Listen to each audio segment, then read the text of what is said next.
Assalamualaikum warahmatullahi wabarakatuh. Perkenalkan, nama saya Nur Cahaya Pramutasari dengan NPM 2140501200. Di dalam video ini, saya akan membawakan materi tentang sujud tilawah dan syukur. Pertama-tama, saya akan menjelaskan tentang sujud tilawah. Sujud tilawah adalah sujud yang dikerjakan karena membaca atau mendengar bacaan ayat-ayat saja di dalam sholat maupun di luar sholat. Sujud tilawah disebut juga dengan sujud bacaan. Dalam buku kitab Sholat 4 Mazhab oleh Syekh Abdurrahman Al-Jaziri, bagi ketiga imam mazhab mengatakan bahwa sujud tilawah hukumnya sunnah bagi orang yang membaca atau mendengar ayat tersebut. Namun, ulama mazhab Hanafiyah menyatakan bahwa hukum sujud tilawah itu wajib bagi orang yang membaca atau mendengar bacaan ayat sajdah. Rasulullah bersabda, dari Ibnu Umar berkata, Rasulullah membacakan Al-Quran untuk kami. Apabila melalui ayat sajdah, beliau langsung takbir dan sujud, dan kami pun sujud bersama beliau. Hadis riwayat Abu Daud, Baihaqi, dan Hakim. Diriwayatkan dari Abu Hurairah, Rasulullah bersabda, jika anak Adam membaca ayat sajdah lantas sujud, maka menyingkirlah setan sambil menangis dan berkata, celakalah diriku. Ia anak Adam diperintahkan sujud dan ia patuh lalu sujud, maka baginya lah surga. Sedang aku sendiri diperintahkan untuk bersujud, namun aku menolak, maka untukku neraka. Sujud tilawah ada dua jenis, yaitu sujud yang dilakukan dalam sholat dan yang dilakukan di luar sholat. Berikut perbedaan tata cara menjalankannya. Kalau dilakukan di dalam sholat, pada saat membaca ayat-ayat saja disunahkan untuk berniat melakukan sujud untuk tilawah, mengucapkan takbir, kemudian melakukan sujud sekali dan membaca doa sujud tilawah. Kemudian berdiri kembali dan melanjutkan bacaan ayat tersebut untuk melanjutkan sholatnya sampai salam.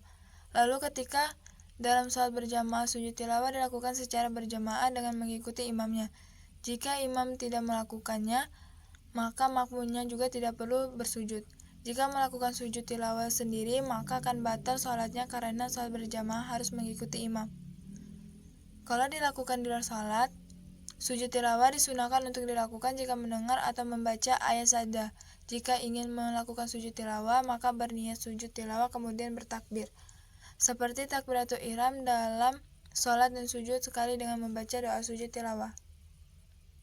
Niat sujud tilawah. Nawaitu sujuda talawati sunatan lillahi ta'ala. Artinya, aku melakukan sujud tilawah sunnah karena Allah Ta'ala.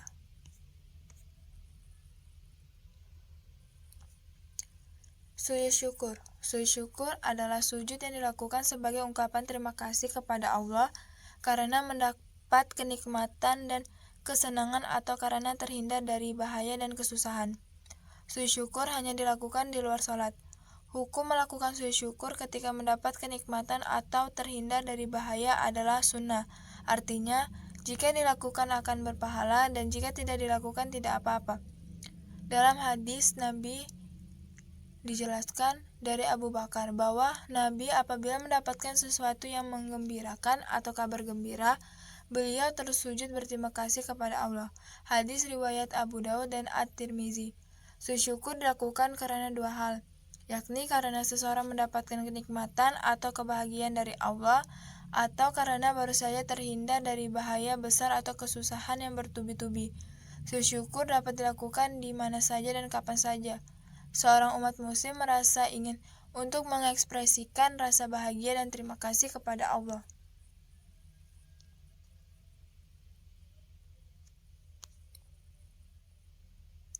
Tata cara sujud syukur. Sujud syukur biasanya hanya dilakukan di luar salat. Meski begitu, Anda perlu memenuhi beberapa syarat-syaratnya sebagaimana sujud tilawah. Syarat melakukan sujud syukur adalah suci dari hadas dan najis, menutup aurat dan menghadap kiblat. Jika Anda mendapatkan kenikmatan atau baru saja terhindar dari bahaya, maka segeralah bersiap untuk melakukan sujud syukur. Berikut ini adalah urutan tata cara sujud syukur yang mesti Anda ketahui. Yang pertama, kita harus berudu. Yang kedua, berdiri menghadap kiblat. Yang ketiga, membaca niat sujud syukur. Nawaitu sujuda syukri lillahi ta'ala. Artinya, saya niat sujud syukur karena Allah Ta'ala. Bacaan niat sujud syukur tersebut bisa dibaca di dalam hati atau diucapkan secara lirih lewat mulut. Yang keempat, melakukan gerakan takbiratul ihram. Yang kelima, melakukan gerakan sujud syukur 1 kali. Yang keenam, membaca doa sujud syukur saat dalam posisi masih sujud. Yang ketujuh, duduk seperti duduk di antara dua sujud. Yang ke-8, mengucapkan salam seperti orang selesai sholat. Hikmah dalam menjalankan sujud syukur. Hukum dari melakukan sujud syukur adalah sunnah. Jadi sujud syukur boleh dilakukan dan boleh juga tidak. Namun seperti halnya ibadah sunnah, jika Anda melakukannya, maka Anda akan mendapatkan pahala sebagaimana sabda Rasulullah. Artinya, dari Abu Bakar, sesungguhnya Rasulullah bersabda, apabila datang kepada Nabi sesuatu yang menggembirakan atas kabar suka, beliau langsung sujud syukur kepada Allah. Hadis riwayat Abu Daud dan Tirmizi. Sujud syukur adalah perwujudan dari ungkapan rasa syukur dan terima kasih setiap hamba atas segala nikmat dan karunia yang telah diberikan oleh Allah. Melakukan sujud syukur menandakan bahwa seseorang adalah hamba yang selalu ingat kepada Allah. Adapun hikmah yang didapat bagi mereka yang melakukan sujud syukur adalah sebagai berikut. Yang pertama, mengingat Allah. Yang kedua, ungkapan rasa syukur. Yang ketiga, bentuk kepasrahan sebagai bentuk berserah diri kepada Allah. Yang keempat, semakin mendekatkan diri kepada Allah. Yang kelima, merasa rendah diri di hadapan Sang Pencipta. Yang keenam, mengikis rasa sombong. Yang ketujuh, menjauhkan diri dari sikap takabur. Yang kedelapan, melancarkan sirkulasi darah saat posisi sujud sehingga sirkulasi darah ke otak menjadi lancar. Yang kesembilan, menajamkan akal dan pikiran sehingga meningkatkan konsentrasi. Yang ke-10, memperoleh kepuasan batin berkaitan dengan anugerah yang diterima oleh Allah. Oke, sekian dan terima kasih. Bila ada kesalahan dalam video saya, mohon dimaafkan. Assalamualaikum warahmatullahi wabarakatuh.